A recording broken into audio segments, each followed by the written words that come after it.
you should know who you are as a brand. Your brand is your personality and identity as a company. It's different from your marketing, which is the tools that you use to get your brand in front of your target audience and get them to take action with your company. So your branding is who you are and your marketing is how you build awareness. That's marketing guru Julie Leffler. I'm Kara Duffy, and this is the Powerful Ladies Podcast.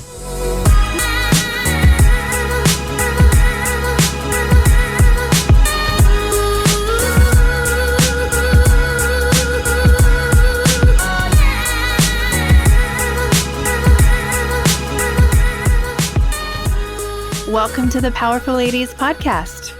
Thank you. Thanks for having me. I'm very excited to talk to you today. Let's begin by telling everyone your name, where you are in the world, and what you're up to. Okay, I'm Julie Leffler, and my company, Big Hype Marketing, is in Newport Beach, and we are a creative marketing agency specializing in branding, websites, and social media. And yeah. And crushing it. Thank you. Yeah.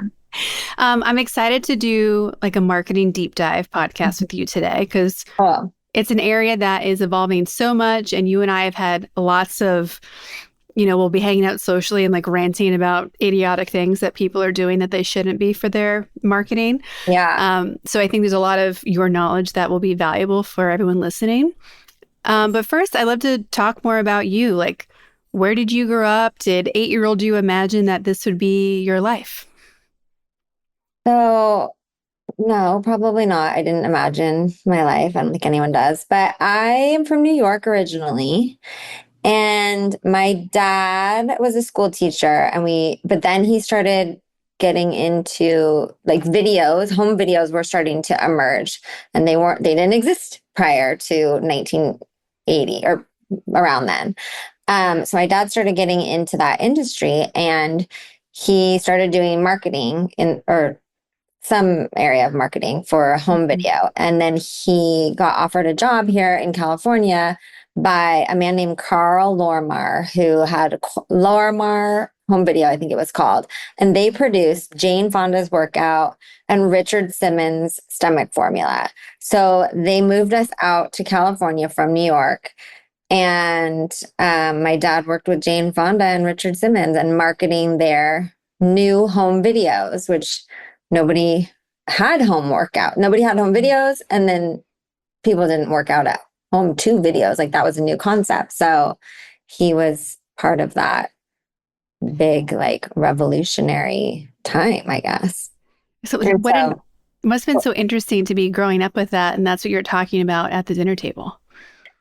Yeah, I mean, I was little at the time, so I didn't really understand it. But so you would ask me like, how did I grow up? So that was like the first part of like how I grew up, and like I guess my first introduction to marketing in a sense, even though I didn't understand it. Like that was my introduction, and then eventually my dad ended up working with Mary Kate and Ashley Olsen, the Olsen twins. And he was in charge of licensing and merchandising their brand. So he helped create like the Barbie dolls for the girls, the books, the clothing line, like anything that was merchandise with their name on it. He marketed that and helped like create that license or that partnership. So another insane, that was just craziness in the 90s, early 2000s? Yeah, they were, people were obsessed with them, and people would book, we had like these cruises with them where people would book like these meet and greets with the Olsen twins, and we would go on these trips around the world, and people would like think that they were going to have a slumber party with the Olsen twins, and they didn't. But they did get to have like a dance party and like a meet, like there were activities, and we were a part of that. I was just part of the crew. But that was like my introduction into marketing. And I went into my English teacher in high school. I didn't know what I wanted to do. And I wish somebody would have said, like, here's what you're good at. Like, we see you in this field. But my English teacher in high school said, you should do public relations. And I was like, I don't even know what that is, but okay. Like, that was like the only mentor or like helpful information I had. And so I was like, all right. And then I went into public relations as my major at Long Beach State. I majored in journalism and with an emphasis in public relations because there's a lot of writing involved with public relations, or there was at the time. And then I went into PR, and that's how I got started in what I was doing. So it started with Jane Fonda and the Olsen twins, and then was into PR. When did you get inspired to start your own company? This company, so after I had my kids, I wanted to get back into the workforce, and I had previously been in public relations. I worked at Hurley too. I did PR and I did marketing over at Hurley for quite a few years. And that's where I got into more of the marketing side, with like creating the stories around each seasonal advertising. I produced fashion shows, events, like anything for that whole brand. I was part of the team for that. And when I wanted to get back to work, PR had kind of become less popular, or more rare, I guess, or harder to do because social media had kind of replaced it. We don't have as many traditional media outlets like we used to have when I was doing PR. Like we used to be able to call a magazine and be like, hey, can you get this product or this story in? And they were like, yeah, done. And now it's a lot of pay to play, and there's way less media outlets. We don't watch the news every morning. We don't read magazines. We don't read the newspaper. And so PR just became there isn't as big of an ROI on it. Like I don't feel like it's the best marketing solution. And so I decided to focus more on the marketing side. So I started my company, Big Hype Marketing. We'll have our 10-year anniversary in September. Congratulations. Thank you. And when I started, we were focusing on websites, a little bit of PR, and then SEO and AdWords. And over the course of 10 years, just being like growing and evolving, I've focused more on the branding and storytelling side of marketing, because I think that people connect with brands and they buy from brands that they feel something about, that the brands, the companies evoke some kind of feeling. And that is how we sell, because nobody wants to be sold to. People want to feel something about a brand. So my company's evolved into more branding and websites and social media, because we create brands, we figure out what is your unique story and how do you tell it. And then we tell that story on a website, and then consistent, like moving forward on an ongoing basis through social media. So that is how we started and where we are now. Well, now I want to get into the juicy things. Okay. So I want to start with, what are some of the things that people are doing that drive you bananas that they are calling marketing?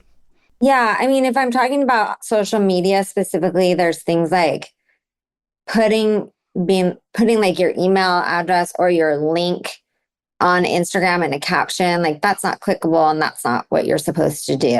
I don't like that. You know what I don't like is AI. I like AI for some things, but using AI for like headshots is the worst. That is like my biggest pet peeve. Like, do not create a headshot using AI. The whole purpose of a headshot is for you to connect with your target audience, and that's your first impression that you're going to make. And if you look like a robot or somebody who has had 50 facelifts, like, that's not a good first impression. Don't do that. Take a nice photo that represents who you are in this point of your life, and show your face and connect with people. So that's an ick for me. Well, especially when a headshot is something that, no matter whether you're the entrepreneur or you're in a leadership role, you use it all the time. Yeah. It should be on LinkedIn. It should be potentially your profile on other social media platforms. Like, it should be on your website. It could be in your email. Like, don't be a robot. That's no good. I don't like bad design. I think,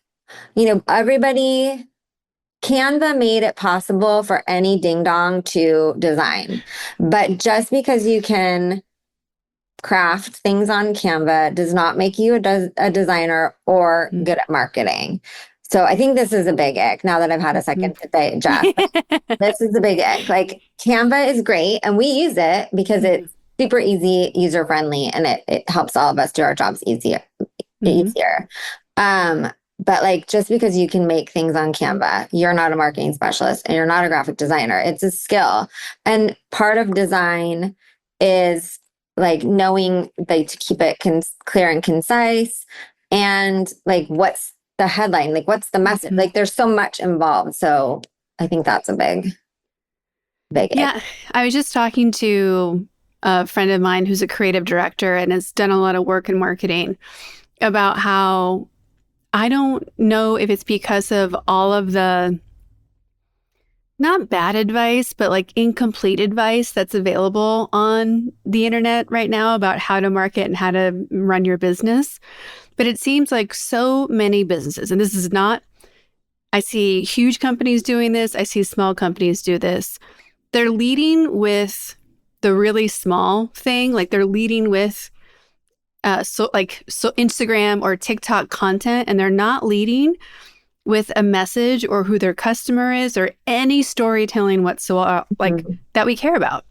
Yeah. And like it drives me insane that people aren't starting with the why and the who. And you've said it a couple of times already, like the how important that messaging is. So for people who maybe don't understand messaging or where it comes from, like how would you describe it, or how can people even find it, start to find it for themselves? I love this question so much.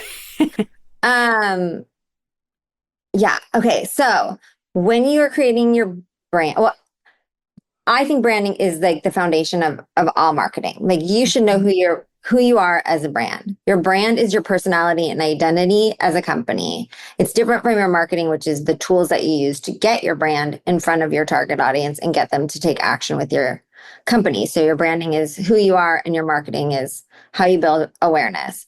So you're the first, if you just want to have like the basics of branding, there's four criteria that I like to highlight. um, your purpose, your position, your promise, and your personality. So your purpose is your why. And I get Mhm. people who are like, what's your why? And then like, yes, like that's a real cool statement that people are saying now, but it's really like, why do you exist beyond just providing the services or products that you provide as a company? Why did you start this company? Why do you exist on an emotional level? So that's one thing you need to define. Number two is your position, which is what sets you apart in the marketplace. Why are you different, or how are you different from your competitors? You should know that. Your promise is how people, and it's something that people should experience every time they interact with your brand, meaning anytime they interact with you as the CEO or the salesperson or the website or an employee or whatever, what experience should people expect to have? And that might be like hand holding or compassion or Mhm. like cutthroat or whatever. Like, what is that promise that you're offering? And then lastly, like your personality.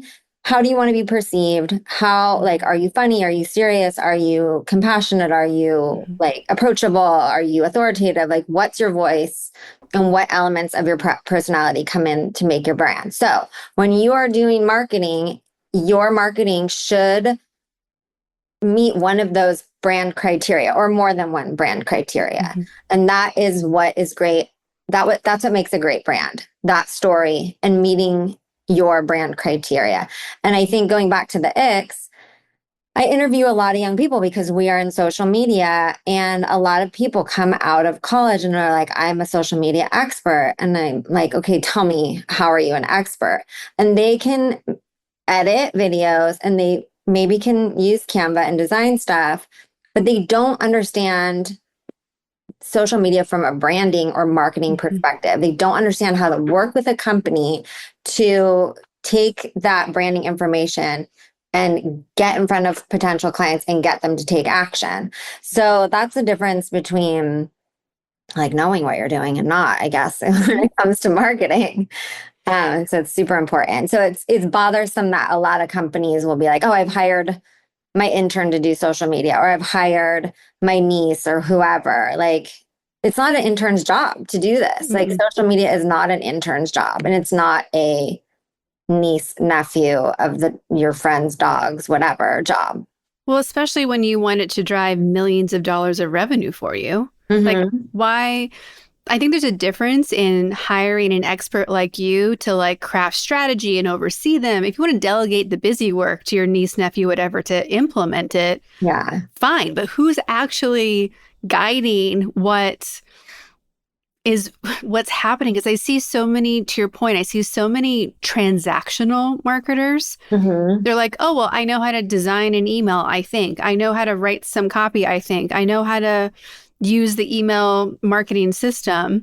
Mm-hmm. I know how to do analytics. And I'm like, great, but I just read your email and no one cares. Yeah. Like, why? Like, you're just talking out into the universe, but you're not making any connection. Yeah, I don't give a shit about what you're saying. Yeah. And if I don't, and I'm either the coach of that company or I'm like, if I don't care, no one's going to care. And I think there's a gap right now of if we just talk a whole bunch, people will care. Yeah. Okay. So this leads us into something else that is really, really important. You have to provide value when you are marketing your business. Mm-hmm. People want to get something from you. They don't want gobbledygook words thrown at them, like you just said about an email. I want to know, what do I get out of interacting with you? And that's like usually, well, for social media specifically, when we create content, we're creating content that's educational, motivational, or funny, entertaining. It doesn't have to be funny, entertaining. So like all of our content meets one or more of those criteria too. So that's because we want people to get something out of looking at social media. And the same thing goes for that email or your website. Like that should be information about how you as a company are going to solve a problem for that person who's receiving your email, not just words. So I think people forget or don't know that. And then they're just like, I'm going to write this email about everything that happened to me this weekend. And nobody cares. Like you said, no one cares. And they're not going to read it. Nobody's to the bottom. Or it's all, I made this, buy it. I made this, buy it. And you're like, what is it? Why do I care? Who are you? Like, I don't know. Like when I was getting my MBA, they talked about like the 7 touches. And now I've heard it's up to like 21 or more. Yeah. Yeah. 21. So if 100 years ago, it took 7 times to like talk to somebody before they'd be like, oh, I trust you. I like you. Yes, I'll buy it from you. Mm-hmm. Now it takes so many more times. Yeah. And that's why I always talk about dating and business strategies, because it's the same thing as walking up to somebody in a bar and being like, hi, you're cute. Let's get married. Yeah. You look like a psychopath.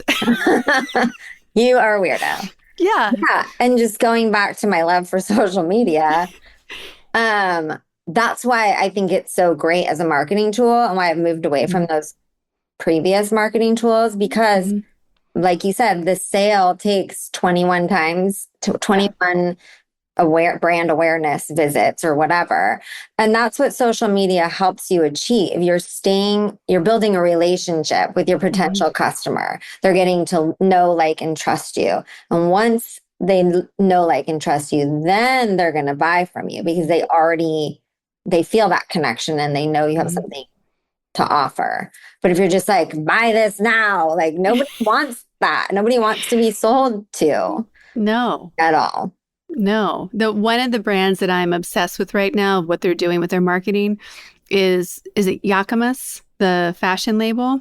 Oh, I don't know that one. Oh, they're doing all these kind of very avant-garde, like they sell absolutely nothing through their marketing, but they're doing this really rich storytelling and intrigue. They just opened a location in LA. I'll send it to you, but they just have a random like vehicle. It looks like a banana that they're like driving past with their name on, and everything's kind of sepia toned. And it's just it's random storytelling that's very intriguing. And I think that because there's been like such a homogenization of marketing where people are like, do these 7 tricks and you'll win, which is another ick of mine, that I see more and more brands like going back to what you and I know works, which is tell me something different. I'd rather like being weird can be an intriguing storytelling component. Yeah. Because God forbid we leave someone dangling and wanting more. Yeah. So Coors Light, I saw this on LinkedIn, so I'm finding it right now. There was a baseball game, Hmm. the New York Mets game. During a New York Mets game, Shohei Ohtani hit a foul ball so hard it knocked out a part of a Coors Light billboard. So there was a square missing from, do you know this story? No. Oh, okay. So there was a square missing from the Coors Light billboard. Immediately, the Coors Light marketing team jumped on this opportunity and they started producing cans that had like a blacked out square on the can. And they took advantage of this great opportunity to make a joke and just run for it and grab attention. And I think it was brilliant. It was such a great, it was great. And that's what people need to do. They need to think outside of the box and think about like, that could have been a crisis PR situation, but they were like, nah, this is awesome. Let's go with this. And they made a can with a glitch in it. Well, now you have like, they're not sponsoring Shohei, but suddenly they have a relationship with. Yes. Mm-hmm. Yes. And well, and I love using them as an example when I have clients who are like, let's make more stuff. I'm like, hold on. Chances are you don't need another product. You just need to roll up your sleeves and like look at your marketing because Coors has had 2 products for 200 years. Yeah. Coors Banquet and Coors Light, and they're doing just fine. They're doing fine.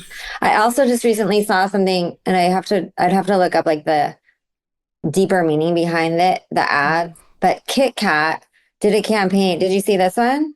I think I did. Kit Kat did a campaign where people were holding Kit Kats like a phone and like walking around and like staring at their phones. And I don't know if there was like a deeper meaning behind it. I hadn't looked into it, but I was like, this is genius. People are staring at Kit Kats, walking around, walking into things. But I was like, I love it. They thought outside of the box. Well, and they've done a really good job too of doing like limited release flavors and things that also allowed them to tell different stories or build relationships with different markets that they didn't have before. Yeah. I think they had like a green tea or matcha Kit Kat somewhere, which is interesting, jumping on that trend. I don't think it was as delicious as the regular, the traditional flavor, but I bought it. So, because you were curious. Yeah, I was curious. Well, I don't think that there's been enough conversation also about the relationship building and what type of relationship you want to have with your customer base. Because for some people, it really is a much farther away relationship. And that's okay. But for most companies that are successful, it should feel like it's in your friend circle, in your family. It should just fit into your lifestyle in a way that, that to me is when I know a company's integrated themselves the right way. When you're like, of course I need X, Y, and Z. And sometimes like the best marketing, the best storytelling happens in a way that you don't even realize it's happening. And I think that's also where an expert like you can be like, no, look at what they did. Look at all these nuances that made this be allowed to happen. Because people are, again, just looking at the end result. Like, oh, they posted 100 times on TikTok, so that must be the secret. And you're like, that is not the secret. Not always. Yeah. And also, I think people think like, I'm spending this much money. I need to get on my marketing. I need to get a result that equals X, Y, Z. And a lot of marketing is brand awareness. And like we talked about the 21 hit touches. Yeah. And things take time. They take time to resonate. There's Nutter Butter. Have you seen the Nutter Butter TikTok campaign? No, apparently you're like totally looped in on all the food and beverage. Apparently. TikTok.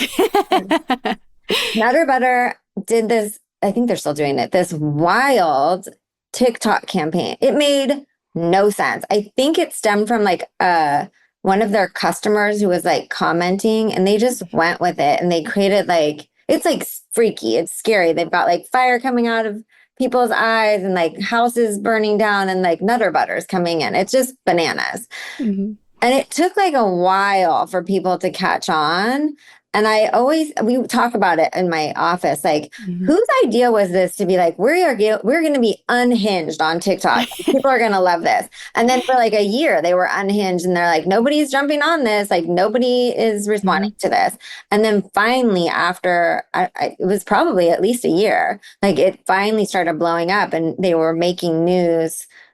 There were news stories about Nutter Butter like going off the charts and just being like so unhinged and wacky. And it finally worked, but it took time. It took time and it took like the team being collaborative and like believing in this idea and nobody saying like, what is this? They all had to just trust the process and give it time to catch on, which I think is really important because things take time. Well, and this, if they want to grow an audience that's younger and relating to unhinged things that are just ridiculous and funny and silly. Yeah. That like it doesn't need to make sense to the rest of us if they don't care about us. It doesn't even have to do with Nutter Butters. It doesn't have to do with peanut butter or cookies. Yeah. That's like craziness. With that fashion brand, I DM'd it to you. Like, they're a fashion house. Why are they driving down the road in a banana? Yeah. Like, and what does it have to do with LA? Nothing. Nothing. Well, I think, and is that just on social media or is that like their ads?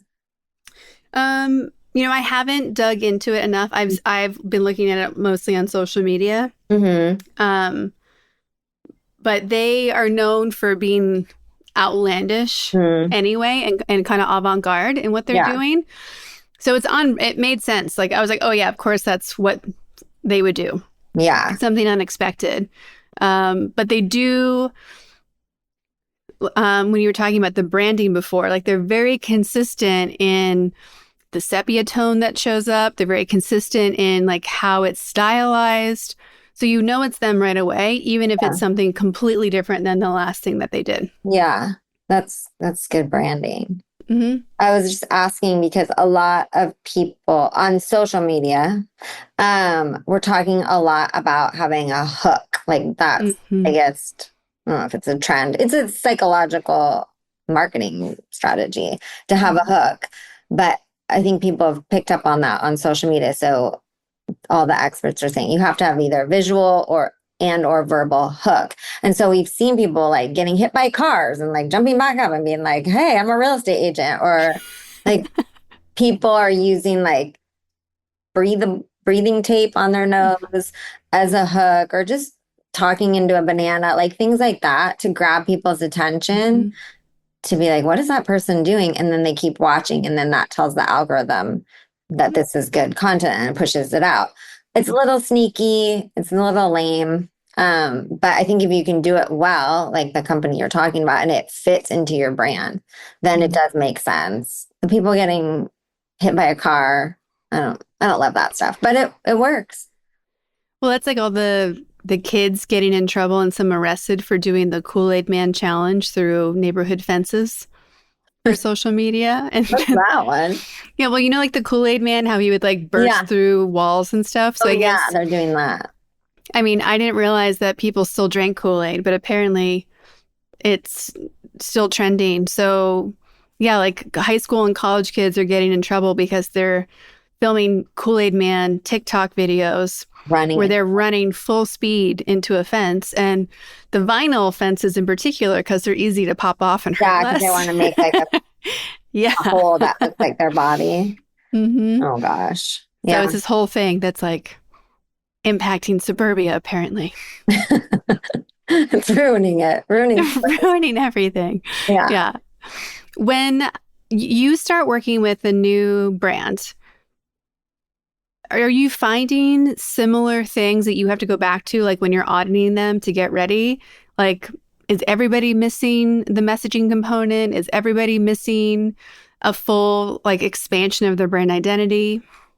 Yeah, I mean, it depends on what we're working on. So like if someone comes to me, everything we do is a la carte. So not everybody needs new branding, not everybody needs a website, not everybody needs social media, but we can help with all of that. And within branding, we have like logo design, we have photography, videography, message development, all of the things. So some people have that stuff, and I don't need to sell them into doing the same thing again because I'm doing it. But if somebody wants a new website, a lot of the times, then I'm saying to them, well, do you have good message? Like, do you have any messaging what are you, or does it just say professional? Yeah. And it usually just does say like the best, whatever. And it's just like, well, okay, but why are you the best? Going back to that purpose, the why. Why are you the best? Like, what makes you the best? Tell us more. I don't want to know you're the best. Tell us like you have done X, Y, Z. That's what tells me you're the best. I don't need you to just say it. And we feel it. So a lot of the clients where I'm creating a website, we're going back to the basics and saying like, okay, who is this company and why are they different from all the other companies that do the exact same thing? So we do that. And then we might have to take photos too. And then we start building the website. So that's pretty typical. With social media, I think a lot of people don't want to go back to like investing in like the branding, and that's okay. But we'll just try and figure out like, okay, how are we branding this for social media? So we work with a mortgage person who he, as an individual, was also an attorney and a sommelier, and he plays the guitar and he's silly. So we coined him as the sips and tips guy. And we talk about the perfect pairing of wine and mortgages. And that was just something I came up with off the cuff. Like I didn't go through like a whole, and we asked him questions and stuff, but it wasn't like a formal branding process. But just for us to succeed, like we can't just be like, I'm a mortgage guy, here's the rates of the day. Like we have to come up with something interesting. So that was what we came up with for him. So yeah, we don't go back and like do the whole formal stuff if clients can't do that or don't want to do that. Well, I think the example of that mortgage guy is really also just getting to showcase who he is as a whole person. Yeah. I think so many people who are the face of their brands forget to do that. It's like, oh no, I have to talk about just the business part. Yeah. And it's like, yeah, but there's 500 million people who do what you do. Yeah.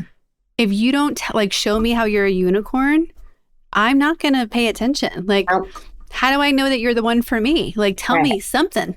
Yeah, and people will buy from the people that they connect with, that they have similar values or interests, and I'm not talking about like religious values or like political values or whatever, just like commonalities. They want to connect with someone and buy from people that they have a connection with. So yeah, you're absolutely right. Like that's why we want to show that personality, and that's how people will feel comfortable with the person, because they'll know that they'll feel like they already know them when they go to say, hey, I need a mortgage now.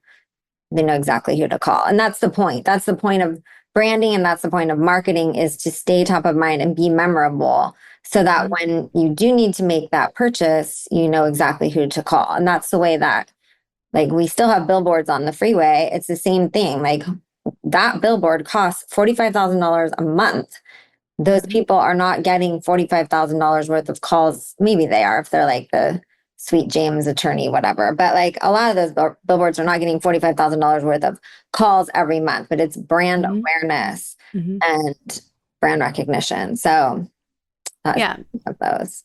If you remember the accident lawyer, because you drove past it 5 million times in the 405. Yeah. If you have an accident on a side street, you're still going to call him. Right.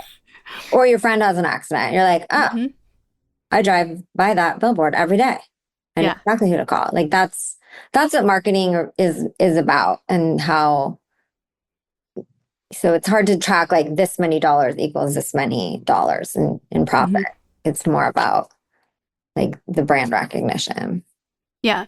And if it's not a direct line, there should be a halo effect that your business, you can see the different the different metrics you're measuring. You should see things moving. Like, are there more clicks? Are there more followers? Are there more email subscribers? And then that starts to move through the sales funnel, that you're like, oh, now suddenly there's more purchases. There's more purchases. Yeah. But there are ways to be like, okay, these many purchases equal this many things that we did. But like in general, there's not really a way to track brand awareness or like relationship building Yeah. necessarily. So, but Yeah. it's important. It doesn't make it not important. No, and then I think it's also, I think the brands forget that they have the responsibility of asking people where they came from Mhm. so they can know what to lean in on or Yeah. what's working. I'm always surprised at how infrequently brands and businesses are using surveys Hmm. and just like the amount of times that we're not asking the people who we care about any question, let Yeah. alone how did you find us? Yeah. How did you find us? Did this, Hmm. what do you think about this? Yeah. That's so true. Yeah. Yeah. That is important. I have a lot of conversations with clients about when, like what marketing they need when. Hmm. And because I think sometimes people show up and they're like, I need a Twitter strategy. And you're like, Do you? yeah, like you don't have a website yet. What are you talking about? Yeah. And it's usually because a competitor in their space or someone that they're admiring is doing X, Y, and Z. And I don't think that people always look at doing marketing in the right order of operations. Hmm. Of course, it's changing and it's custom to kind of what their space is.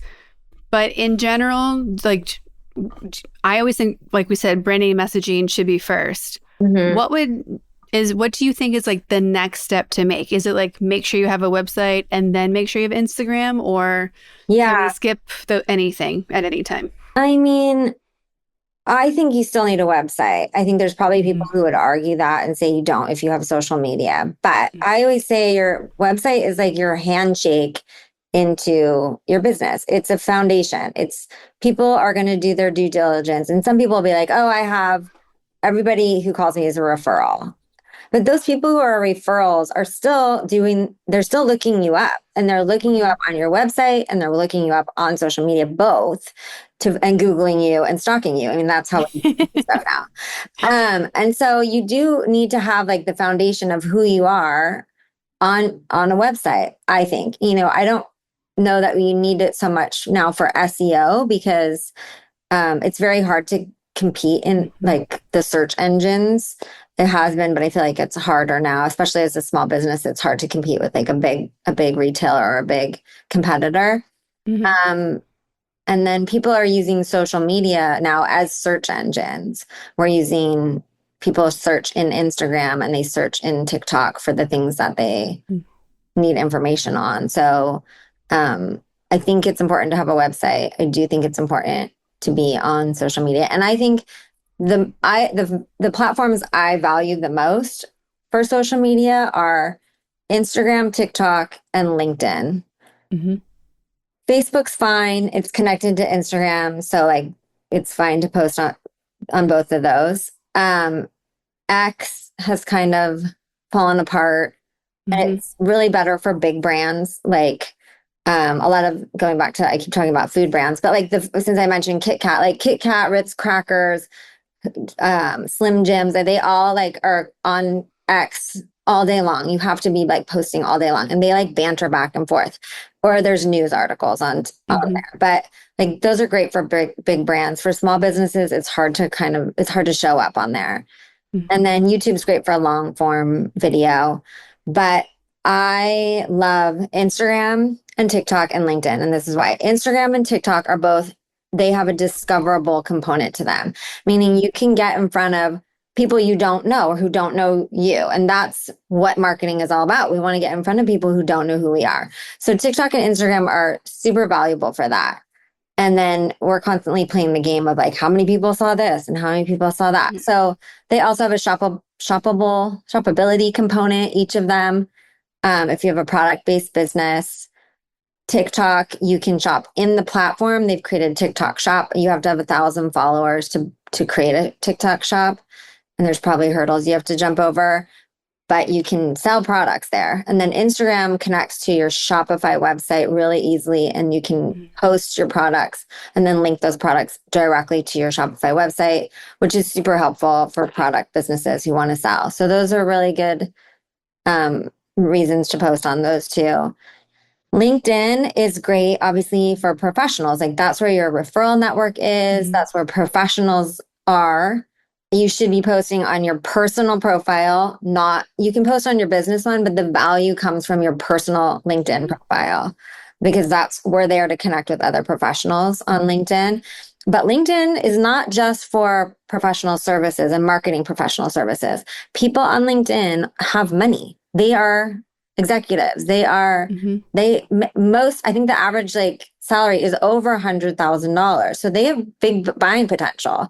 So even though you're talking to people on LinkedIn as colleagues and professionals, like they can be buying from you too in both services and products. So I think LinkedIn has really changed a lot over the past couple years. They are now allowing or promoting videos. There's a video feed. And when you post a video and or a picture, it stands out in the feed. It takes up a lot of real estate when you're scrolling through. So it's good to post photos and videos there. And don't post links to news articles or articles that take you off of LinkedIn to go somewhere else. LinkedIn and the other platforms want you to stay on the platform. So if you're going to share a news article or information that somebody else has put out, repurpose it, make it a graphic and a caption, and keep people on your feed, on your profile, opposed to sending them somewhere else. But those are my favorite platforms. And there's so many more things that I find valuable about them. But I think all of them, and another reason why I love social media is it allows you to be really target your niche target audience. There's no other marketing that I'm aware of that allows you to be so granular with, hey, these are the people I'm trying to target. And social media allows us to really narrow in on those people. So that's great. Opposed to the billboard example, you're seeing the billboards in front of millions and millions of people who may or may not be your target audience. So really wide net. Where social media can really focus on the people who are interested in your business. I think another myth in marketing is that if we niche, we're missing consumers. And I'm often telling people, like, especially in social media or LinkedIn, like you're having a one-on-one conversation. Like you have to be thinking about the one person you're talking to, which hopefully is your ideal avatar. Yeah. When you, like, where are you on the spectrum of like niching or being broad, and how would you like more people to focus? That is a really good point. And I was talking to somebody about this yesterday, and I talk about it with my clients before. I have two examples. My previous example was that I was working with a financial advisor who had bought a company or acquired a company from they were not a couple, two lesbian women. And the brand that we created was not like LGBTQ, but we communicated that this company was an ally or welcomed this community. And then at the end, she was like, well, what if people are not okay with that? And I was like, then they're not your customer. Like, who cares? That's not who we're talking to. And she was like, oh, right. So I actually brought that up yesterday. I was speaking to a couple women, and I was speaking to a woman who was a naturopath, and she was talking, or a functional medicine person. And she was talking about like her ideal customer are people who are you have to be ready to do the work. They can't just be like, I just want to pop this pill and I'm going to solve my problem. They have to be willing to change their lives and change their habits. And so we were talking about like, that's very niche. Like only the people who are ready to change are the ones that you want to call. Because if they're not ready, even if they are open to functional medicine or they're really sad about whatever issue they're having, if they're not ready to make a change, they're not the right client. And so you can't sell to somebody who doesn't want your product or service or isn't ready for it. So I think being niche is the right way to go in most cases. But if you're just starting a business, you can be more broad and just be like, whoever, I can adjust as I go, like whoever wants to hang out with me, just come. And that's okay too. But I think like once you're an established business, you really should know who your target audience is and why they're your target audience, and really be focusing on meeting their needs. And that's what sets us apart from the other people who are meeting the other people's needs. So yeah, I think be niche. And also that's why virality on social media is not a strategy. Like going viral is super duper fun and exciting. But if you're marketing through social media, again, you want to target that niche target audience. So if you have reels or content that isn't going viral, that isn't hitting a million people, that's okay. You're getting in front of people who are interested in what you're doing, and that's not going to be 1.5 million people. So I think that's something that people forget. And if 200 people see your content, that's it's not a lot in the grand metrics, but that's 200 people that could buy from you. And if you had 200 people buy from you in a day or sign up with you or book a consultation, that's so many. Like it's probably too many for most businesses. Yeah, it's too many people. So I think being grateful for that and not like minimizing the impact that you're making and saying like, that's 200 people. That sucks. Like imagine if 200 people told you every day, I like what you're doing. You would be on cloud nine. You would think you were the shit. So that's what that is. That's people being like, hey, I like what you're doing. So that's how you should take it. There's two things I hate doing. I hate managing people. I want to lead them. Yeah. And then I refuse to convert people. And I really heard that in the functional medicine doctor example, because I think a lot of people, especially in the service-based space, spend a lot of time evangelizing and trying to convert people. Yeah. Just to be convinced that this whole space should exist in the first place. And I'm like, that's exhausting. And then we're still not talking to the people whose problems we're solving. Right. And I do think it's whenever someone starts a business, inevitably you're going to go wider and get more narrowed because you'll engage with different customers and clients and figure out more what you don't like and do because you don't know at first because you haven't done it. You learn a lot for sure. Yeah. But once you do, it's like just choose the people that you enjoy spending time with. It makes everything easier. Yeah, it makes it a lot easier. And they should just be like, this is what I do. Here's me. Take it or leave it. Yeah. Come on board and join our fun or don't. Hopefully it's fun. But I think that's part of like your personality, which I think makes you really great at what you do because you have confidence in the value that you're bringing to the table, which allows you to have confidence in what your clients are bringing to the table. And like the fuck it attitude of like everything else. Like if you don't want to hang out, then great. You're missing out. You're going to have fun or not. That's your thing. So I want to come back to you a little bit as we're wrapping up for today. Okay. You have a powerful network and social circle. How much time do you spend networking and engaging with new people, would you say, at a monthly level? Yeah, I don't know if it's like 50% maybe, but yeah, I spend a lot of time. I don't even know. I wouldn't even call it networking. It's just like meeting people or talking to people. Yeah. And even like yesterday, somebody asked like if anyone knew like this very particular type of attorney. And I did because it was my daughter's friend's stepdad did this particular job. But I knew that because I was like, tell me what you do. Tell me what you're working on. And I got this information and it had something to do with insurance and like, I don't know, but like the opportunity came out and I listened. I was like hearing that somebody needed this type of attorney that was so niche. And I was like, I know somebody who does that. So I felt really good that I was able to make that connection. But that was just like listening on a soccer field, but asking the right questions. But I think ultimately I was asking the questions to be like, okay, who here at this soccer game is a referral source for me?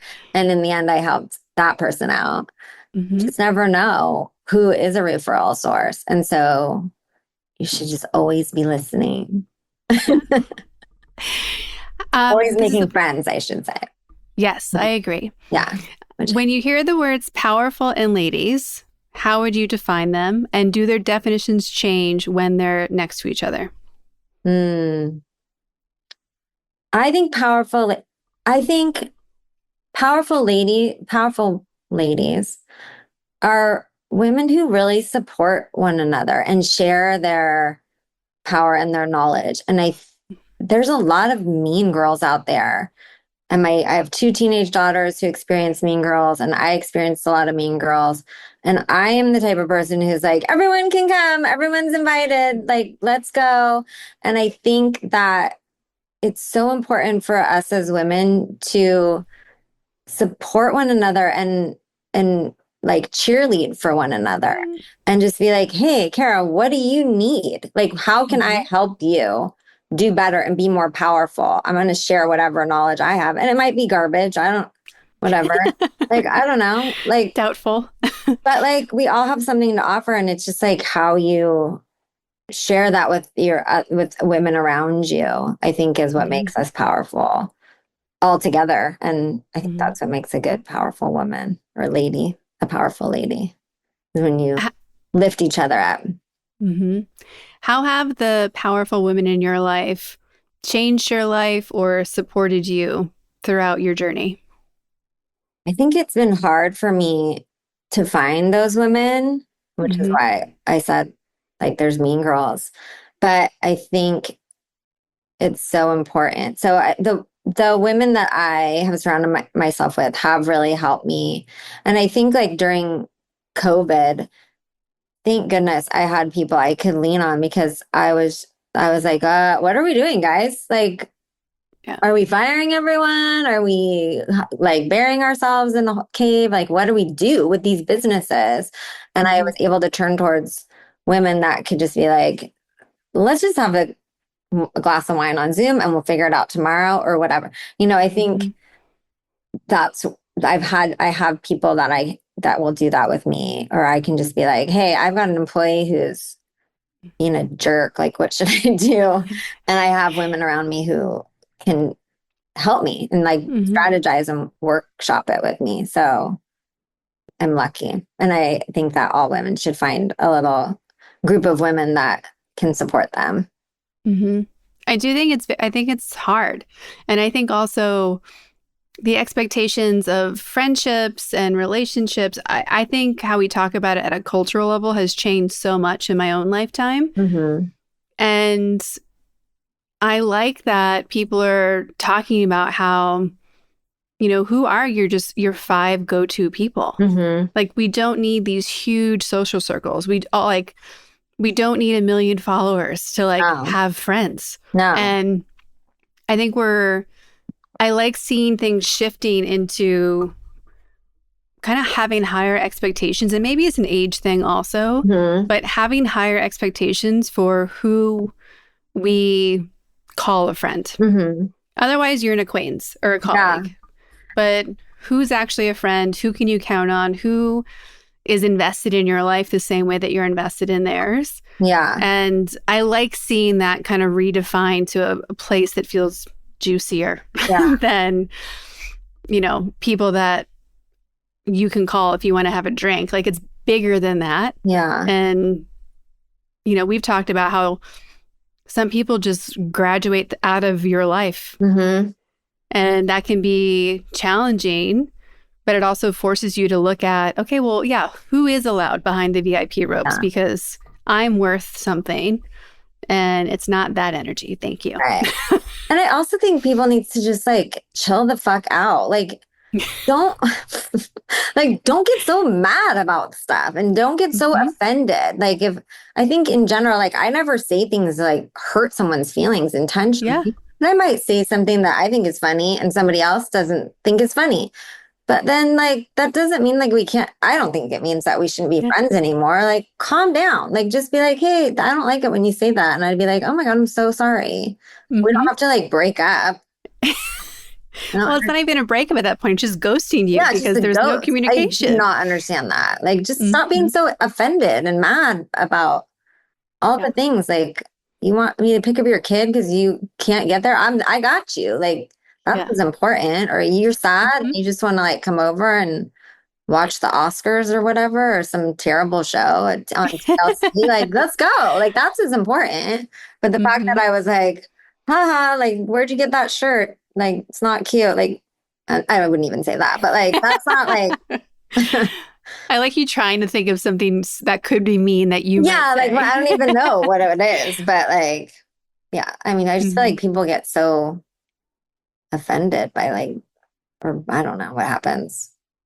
Or we think that there's like a one strike rule. Yeah, that's what I think I mean. Like, Hmm. I was late or something, and they're like, "Yep, you're out." Well, you can't have any long-term relationship that has Yeah, one that's strike perfect. rules and doesn't have communication because if you're friends for a long time, you're inevitably going to be irritated at each other for Yeah, something or mad, or it's just like having siblings. So if you fight with them, why wouldn't yeah, you fight with with friends that are that. with you over time? Yeah, and that doesn't mean that we shouldn't be friends anymore. Just Hmm. we're mad. Yeah. Are you watching Love on the Spectrum? I love that show. My God, did you watch the whole last season? This fourth? The new one, I haven't, Yeah, no, I just saw the first like episode. watch it. You have to watch it. Last episode, I was literally screaming out loud. It was so much. But these people, I don't want to say these people, but they communicate Mhm. so freaking well. And the kid, one of them was in a previous season and they're doing like speed dating and they're like, "Do you like this person?" And he's talking to them and he's like, "Do you like," she's like, "Do you like cats?" And he's like, "No." And she's like, "I like cats." And he just like marks no, like right in front of her. You remember this?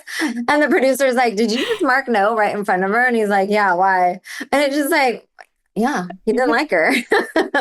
Yeah, well, and like the self-awareness. It's like, why are we tolerating stuff we don't like? Yeah.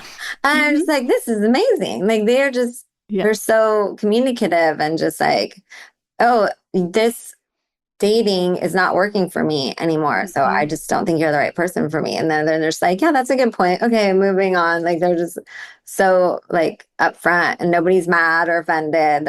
Hmm. It's beautiful. I think it's beautiful. I wish more people would date that way. And there was, I'll have to go find it so we can link the podcast in our show notes. But there's a podcast that's, I don't know, like how it appears to me is like three Black guys from like New York or New Jersey. Mhm. They're dressed cool. They probably aren't talking about Love on the Spectrum on a regular basis. I think they actually like review music and other stuff normally. Yeah. But they went on an entire rant about how Love on the Spectrum is the best thing ever and we have to change American dating to be just like We that. do. And I love that it is showing up in like all these different pockets of culture and people Yeah. where it's like this universal thing where it's like, this makes so much more Makes sense. so much more sense. Like just like don't be mean, but say what you mean. Hmm. That's what they're saying. That's what they're doing. They're just like, Yeah. I don't, this isn't working for me. Or there's one couple on this fourth season and they go on their first date and they're just like, you are the one for me. And then they go on their next second date and they're like, we're in love. And they just like on the second date, they're like, I love you. And they're, yeah, I love you too. We're in love. Okay, we're the same. We're in love. We're going to be together forever. And they just like decided on the second date. They just really felt That's, it. And hmm you can see it. Like you can see it. And they weren't playing games. They weren't worried about, like, hmm oh, if I say this, he's going to get freaked out. They just were straight up and they were on the same page. And it was amazing. Well, and they're always choosing based on values and shared interests and Hmm. kindness level. Like it's so rarely what somebody looks like. Yeah. And they never like they're not caring like do you make money or not. Yeah. They don't care what car you drive. Like all this bullshit that so many things get put in between Yeah. a human to human relationship. No, they're So, down to the basics, yeah. the core important things. And they're like, if you Hmm. don't meet these core values of mine, you're out. Yeah. You have a Well, cat, you've got kids, disgusting. I'm leaving. not for me. Yeah. I love that he can't even hide his face. He's like, no, Disgust. disgust Like, immediately. how are you even a human being? Yeah. No, I think whoever made that show, thank you. Thank Yeah, you so it's much. so Mhm. good. It makes me laugh out loud and it makes me feel good than like stress. I'm like, I'm just gonna watch Love on the Spectrum. I'll feel a lot Yes. better after this. It's just way better. It makes me believe in humanity. Yeah. Hmm. So speaking of spectrums, we ask everybody where you put yourself on the Powerful Lady scale. If 0 is an average everyday human and 10 is the most powerful lady you can imagine, where would you rank yourself today and on an average day? I feel really uncomfortable answering this. Who's 10? Who's a 10? I mean, Michelle I've had Obama? people, whoever you think is the most powerful lady imaginable. I don't even know who would be like an actual 10. Michelle Obama, maybe. Um, I, maybe like, I don't know. There's so much room to grow. I don't feel like I can say like if I say a 6 or a 7, like, is that too much or too little? There's so much to learn still and like create and become more powerful. But I mean, you just heard my story. I think I just try and live my life being nice and being cool and trying to change the world a little bit at a time. So however amount that is my best. So that's as good as it's gonna get. Perfect. For everybody who wants to meet you, connect with you, have a coffee, hire you, where can they find, follow, and support you? Super simple. BigHypeMarketing.com is our website. And on all of the platforms, it's Big Hype Marketing. And I'm Julie Leffler. So you just Google me. Things will come up. Things will come up. I'm Googleable. Well, thank you so much for being a yes to me and to Powerful Ladies and sharing your wisdom with us today. I think if more businesses had you in their corner, their lives would be a lot easier and a lot more fun. So yeah, just thank you. And I'm glad you're my friend. Oh, thank you. I'm glad you're my friend. And thank you. I'm so glad I got to be on this show. It's so fun.